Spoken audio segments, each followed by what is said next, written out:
Good evening. I am Jordyn and I'm here to tell you about your hamstrings. This is a picture of just the three muscles that make up your hamstrings and the bones in which they attach.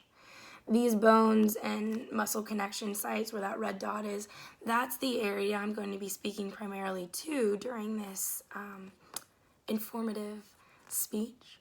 So I wanted you guys to have a little bit of a visual before I started speaking, and I also will include this in my discussion post. Last year, approximately 400,000 people had their hips replaced in the United States, most of them being women. The most prevalent injury in yoga is proximal hamstring tendinopathy, also known as yoga butt. Studies estimate that nearly 80% of all practitioners will experience this injury at some point during their practice.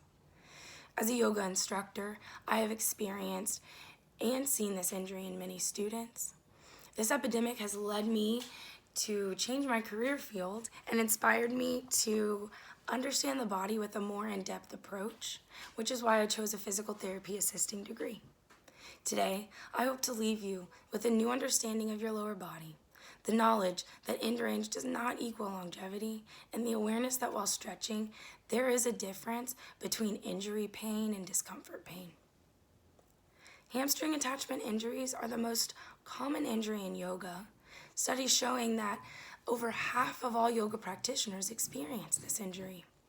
Flexible women primarily tend to experience this injury in the course of a 3 or more year practice.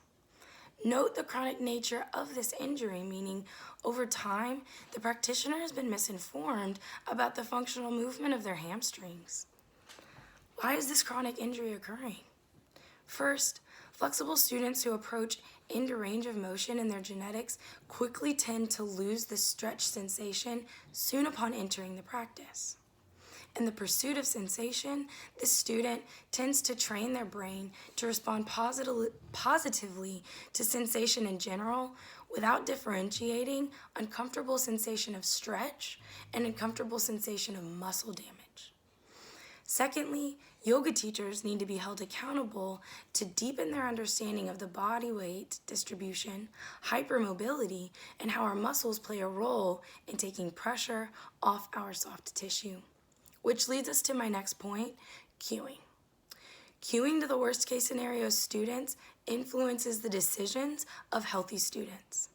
As the teacher, it is our responsibility to help our students build strength, control, and an adept connection to the body. Cues such as micro-bending the knees triggers compression on the hamstring attachment,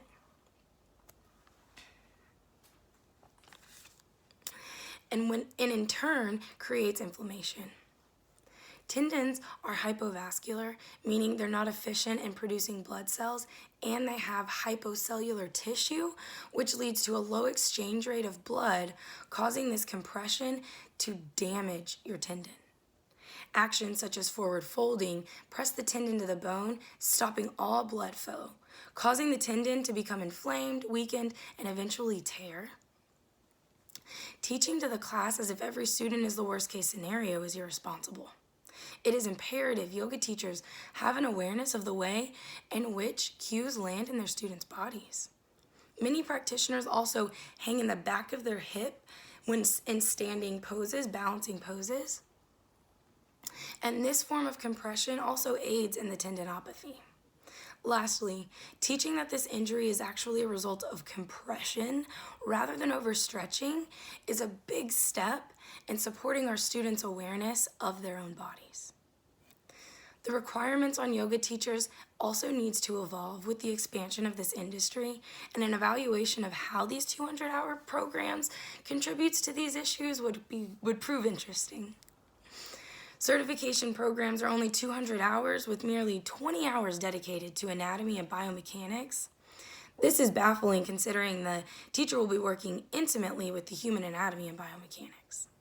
Furthermore, how is the power of suggestion influencing new teachers when emulating the teachers they admire? This practice is thousands of years old, and upon 200 hours, one is expected to accumulate even a sliver of the wisdom acquired. This art takes years of dedication, and 200 hours is simply not enough time. In 200 hours, you get a wonderful introduction to the history of the practice, and this is why I have been influenced to lead myself in a new direction, excitingly with South University. I would like to remind you, when taking your next yoga class, listen carefully to how your teacher directs you. Take note if it makes sense or not. Be critical in choosing who you trust to help you better understand your body, and ask your teachers for their credentials. Anyone with accolades lights up when they get the chance to share the influential individuals who inspired them. Remember, this practice is an individual experience, and while your instructor has spent many hours preparing, she will never know your body better than you. Thanks, guys. Have a good night.